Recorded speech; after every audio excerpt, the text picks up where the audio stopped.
Mais j'aime les choses qui sont difficiles, et j'aime les choses qui sont exigeantes, et ce projet l'était. Il avait tout ce qu'il faut pour un défi de musicien qui, ça fait 40 ans qu'il fait la même chose, ou sensiblement, et qui tout d'un coup se voit présenter quelque chose qui sort de l'ordinaire et qui dit, bien, je pourrais faire cela. Et j'ai dit oui.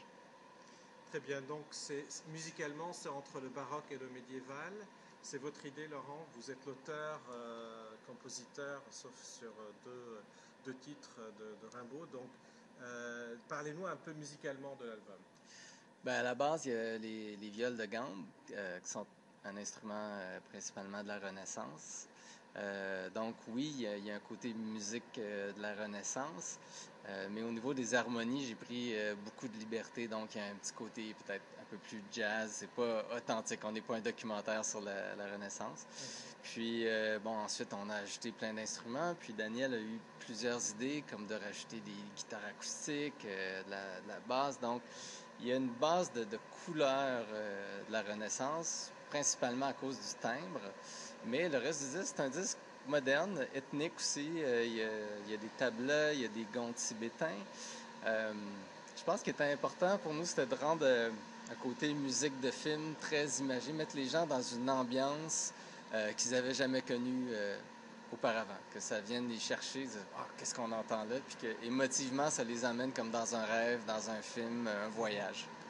Donc vous dites que chaque chanson est née d'une légende. Oui.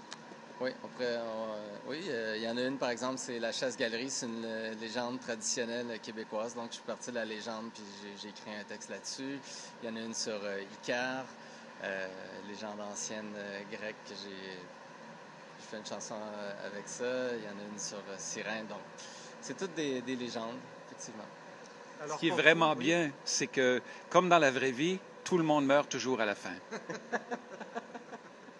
Tu sais, on pourrait dire que nos histoires sont légèrement morbides, mais c'est calqué sur la vraie vie. Le héros meurt toujours à la fin. C'est vrai pour vous, Daniel Lavoie, 40 ans de carrière avec cet album qui ouvre un peu cette 4e décennie pour vous. Oui, effectivement, parce que dernièrement, j'ai eu 65 ans et j'ai donc pris ma retraite. Ma retraite veut dire que maintenant, je ne fais que les choses que j'ai envie de faire. Je ne ferai plus les choses que j'ai pas envie de faire. Et la licorne, c'est certainement quelque chose qui me donne beaucoup de plaisir. Donc, ça fait partie des choses, ça fait partie de mon plan de retraite. Très bien, très bien. Donc, la suite en spectacle, pourquoi? Oh oui, qu'on aimerait beaucoup. On aimerait beaucoup. On cherche un producteur avec une vision large et peut-être le courage de marcher sur des sentiers peu battus, qui oserait, comme d'ailleurs Harmonia Mundi l'a fait, parce que ce disque, au départ, il n'y a pas grand monde qui osait le sortir. Vision de travail? Oui, plus que 10 ans, comme début en 1999, donc si on fait le compte, c'est même 15 ans. 15 ans de travail, ouais. Justement. Oui, voilà. Oui. Et donc, oui, un spectacle, j'espère. Même Laurent a dit, il y aura spectacle. Il y aura spectacle. Et donc, je dis, d'accord, il y aura spectacle. Parce que je sais qu'il est entêté, lui. Hein? Quand il commence, il lâche pas.